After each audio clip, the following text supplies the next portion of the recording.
Please like and subscribe to Nisha's Classics and press the bell icon. ॐ नमो कालभैरवाय ॐ नमो कालभैरवाय ॐ नमो कालभैरवाय श्रीमहाकालभैरवकवचं श्रीदेवी उवाच देवदेव महाबाहो भक्तानां सुखवर्धन केन सिद्धिं ददात्याशु कालित्रैलोक्यमोहन तन्मे वददयाधार साधकाभीष्टसिद्धये कृपां कुरु जगन्नाथ वद वेदविदाम्बर। श्रीभैरव उवाच गोपनीयं प्रयत्नेन तत्त्वात्तत्त्वं परात्परम् एष सिद्धिकरः सम्यक् किमथो कथयाम्यहम् महाकालमहं वन्दे सर्वसिद्धिप्रदायकं देवदानवगन्धर्वकिन्नरपरिसेवितं कवचं तत्त्वदेवस्य पठनाद्घोरदर्शने सत्यं भवति सानिध्यं कवचस्तवनान्तरात् सिद्धिं ददाति सा तुष्टा कृत्वा कवचमुत्तमं साम्राज्यत्वं प्रियं दत्त्वा पुत्रवत् परिपालयेत् कवचस्य ऋषिर्देवी कालिका दक्षिणा तथा विराट्छन्दः सुविज्ञेयं महाकालस्तु देवता कालिका साधने चैव विनियोगः प्रकीर्तितः। ॐ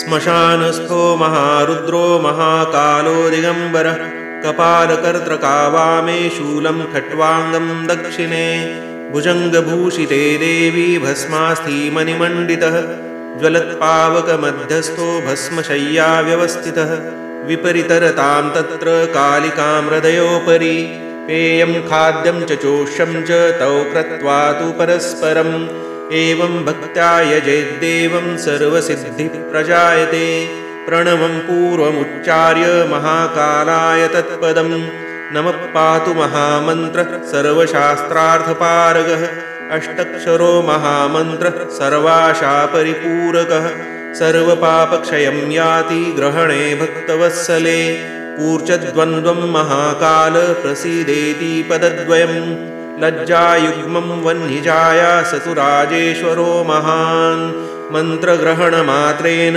भवेत् सत्यं महाकविः गद्यपद्यमयी वाणी गङ्गा निर्झरिता तथा तस्य नाम तु देवेशी देवा गायन्ति भावुकाः शक्तिबीजद्वयं दत्त्वा कूर्चं स्यात् तदनन्तरं महाकालपदं दत्त्वा मायाबीजयुगं तथा कूर्चमेकं समुद्धृत्य महामन्त्रो दशाक्षरः राजस्थाने दुर्गमे च पातु मां सर्वतो मुदा वेदादिबीजमादाय भगवान् तदनन्तरं महाकालाय सम्प्रोच्य कूर्चं दत्त्वा चठद्वयं ह्रीङ्कारपूर्वमुद्धृत्य वेदादिस्तदनन्तरं महाकालस्यान्तभागे स्वाहान्तमनुमुत्तमं धनं पुत्रं सदा पातु बन्धुदारानिकेतनं पिङ्गलाक्षो मञ्जुयुद्धे युद्धे नित्यं जयप्रदः सम्भाव्यः सर्वदुष्टघ्न पातु सस्थानवल्लभः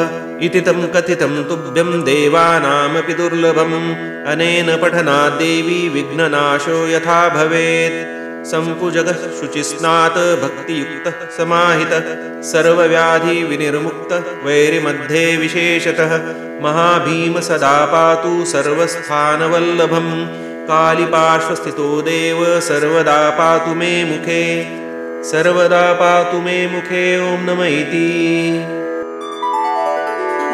पठनात् कालिका देवी पठेत् कवचमुत्तमं शृणुयाद्वा प्रयत्नेन सदानन्दमयो भवेत् श्रद्धा वापि पठनात् कवचस्य यत् सर्वसिद्धिमवाप्नोति यद्यन्मनसि वर्तते।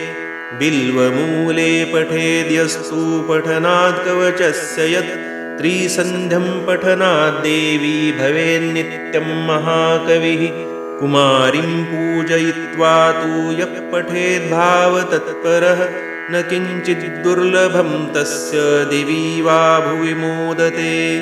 दुर्भिक्षे राजपीडायां ग्रामे वा वैरिमध्यके यत्र यत्र भयं प्राप्त सर्वत्र प्रपठेन्नरः तत्र तत्राभयं तस्य भवत्येव न संशयः। वामपार्श्वे समानीया शोभितां वरकामिनीं श्रद्धा श्रद्धा वापि पठनात् कवचस्य तु प्रयत्नतः पठेद्यस्तु तस्य सिद्धिकरे स्थिता।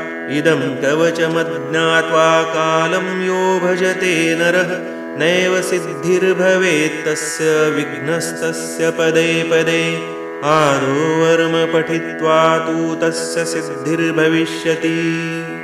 इति श्रीरुद्रयामले महातन्त्रे महाकालभैरवकवचं सम्पूर्णम्।